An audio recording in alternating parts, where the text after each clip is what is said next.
ओम नमः शिवाय। नमस्कार दोस्तों, स्वागत है आप सभी का आपके अपने YouTube चैनल खुशहाल ज़िंदगी में। दोस्तों, आज के वीडियो में बात करेंगे श्रावण मास के शुक्ल पक्ष के प्रदोष व्रत के बारे में, जो कि इस बार बहुत ही खास होने वाला है। बहुत ही सुंदर संजोगों के साथ यह प्रदोष व्रत हमें प्राप्त हुआ है और बहुत ही खास दिन प्राप्त हुआ है। तो आज के वीडियो में हम बात करेंगे श्रावण मास के शुक्ल पक्ष के प्रदोष व्रत के बारे में।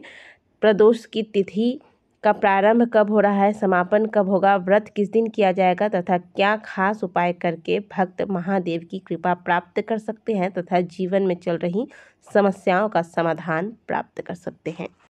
साथ ही बताएंगे कि आज के दिन कौन से विशेष वस्तुएं महादेव के शिवलिंग पर आपको अवश्य अर्पित करनी है।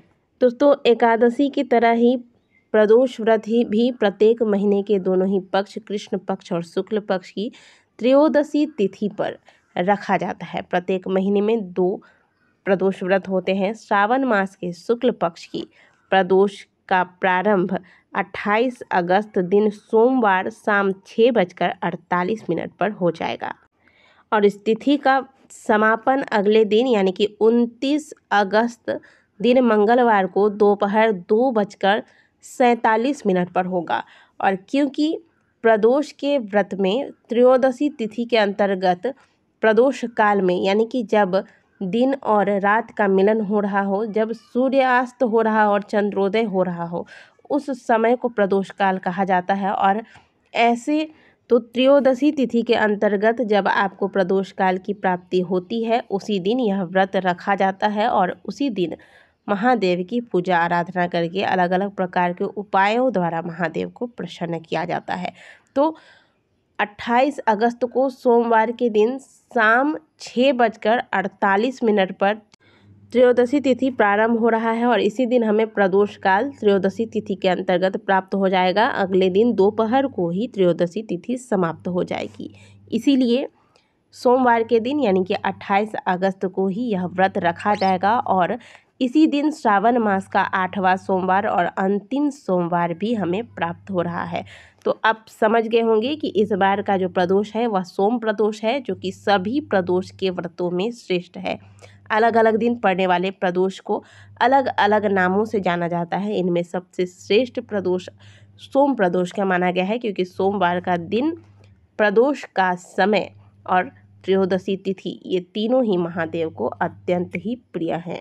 और इस बार तो यह तीनों चीज़ें आपको श्रावण मास के अंतर्गत प्राप्त हो रही है, तो यह बहुत ही सौभाग्य की बात है। तो आप सभी जो प्रदोष का व्रत करते हैं वो तो व्रत करेंगे ही, लेकिन जो व्रत नहीं करते हैं वो भी श्रावण का अंतिम सोमवार का व्रत अवश्य कीजिएगा। इससे आपको दोनों व्रतों का फल प्राप्त हो जाएगा। इस दिन पूजा का जो शुभ मुहूर्त होगा वह होगा 28 अगस्त शाम 6:48 से लेकर रात्रि 9:02 तक। इस बीच में प्रदोष की पूजा आराधना की जाएगी और जो लोग भी प्रदोष का व्रत नहीं करते लेकिन सोमवार का व्रत करते हैं, वो भी इस दौरान प्रदोष काल में जाकर महादेव की विधि पूर्वक पूजा अर्चना करें। जो चीज़ें आपको पूरे श्रावण मास में महादेव को अर्पित करने के लिए नहीं प्राप्त हो पाई हैं, कोशिश कीजिए कि वो सारी चीज़ें खास करके गाय का कच्चा दूध, दही, शक्कर, घी और मधु यानी कि शहद को मिलाकर या तो आप पंचामृत बना लें या तो अलग अलग करके आप पूजा थाली में लेकर महादेव के मंदिर जाएं। इससे महादेव का सुंदर से अभिषेक करें। इसके बाद फिर शुद्ध जल से महादेव का अभिषेक करके आज के दिन महादेव का श्रृंगार करें।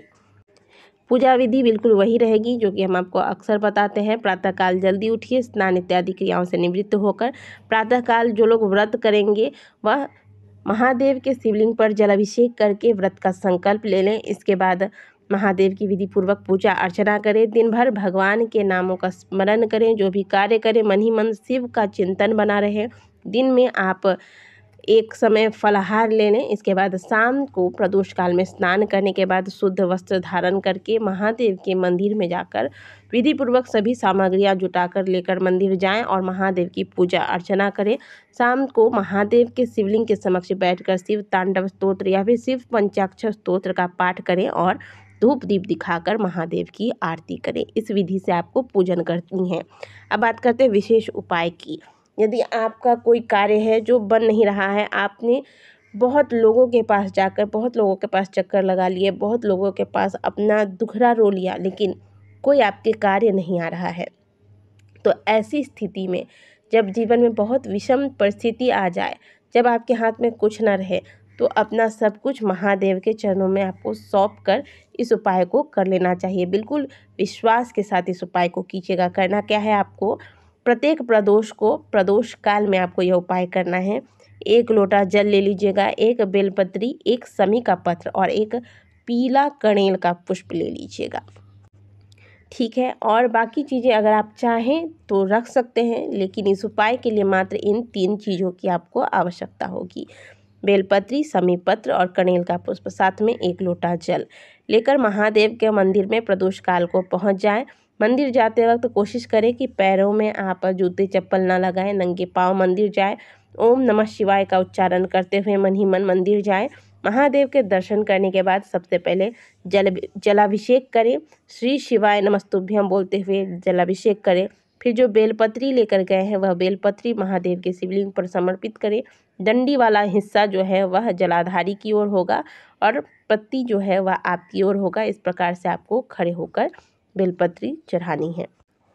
इसके बाद समी के पत्र बिल्कुल इसी प्रकार से महादेव के शिवलिंग पर समर्पित करें और अंत में 1 कणेल का पुष्प महादेव के शिवलिंग पर समर्पित करें। इस बीच आपकी जो मनोकामनाएं हैं वह मन में मनोकामना रखकर फिर महादेव के मंत्रों का उच्चारण करते हुए ये तीनों चीज़ें महादेव के शिवलिंग पर प्रदोष के दिन प्रदोष काल में समर्पित करें और 1 घी का दीपक महादेव के समक्ष लगाएं। सुगंधित धूप दिखाकर वहाँ थोड़ी देर बैठकर ओम नमः शिवाय का या फिर श्री शिवाय नमस्तुभ्यम का 108 बार जाप करें। इसके बाद महादेव के सामने झोली फैलाकर अपनी मनोकामना कहें। महादेव से कहें कि हे प्रभु, मेरी यह मनोकामना है जो पूर्ण नहीं हो रही है, मेरा यह कार्य है जो बार बार अटक रहा है, मेरी यह समस्या है जो मैं दुनिया वालों के सामने कह कर परेशान हो गया हूँ, कोई मेरे कार्य नहीं आ रहा है। अब आप ही मुझे इन समस्याओं से बाहर निकालिए। अपनी समस्या को मैं आपके चरणों में रखता हूँ। इस प्रकार से महादेव से करुण भाव के साथ प्रार्थना करें। प्रार्थना करने के बाद महादेव को प्रणाम करके वापस आ जाएं। ऐसा आप लगातार 6 से 7 प्रदोष तक करके देखिए। 7 प्रदोष बीतने से पहले ही आपकी जो समस्या है वह समाप्त होगी। महादेव आपको आपकी समस्याओं का समाधान अवश्य देंगे। इस उपाय को जो लोग व्रत रखते हैं वो तो कर ही सकते हैं, लेकिन जो लोग व्रत नहीं रखते वो भी इस उपाय को बिना व्रत के भी कर सकते हैं। बस शुद्ध सात्विक भोजन रखिएगा, शुद्ध विचार रखिएगा, ब्रह्मचर्य का पालन कीजिएगा। क्योंकि अगर आप व्रत आरंभ करना भी चाहें तो अभी व्रत नहीं आरंभ किया जा सकता इस वर्ष, क्योंकि अधिक मास लग चुका है। तो केवल पूजा आराधना करके इन उपायों को करके महादेव को प्रसन्न करने की चेष्टा करें। आशा करते हैं कि दी गई जानकारी आपको अच्छी लगी होगी। वीडियो अच्छी लगी है तो वीडियो को लाइक कीजिएगा। कमेंट बॉक्स में हर हर महादेव अवश्य लिखिएगा।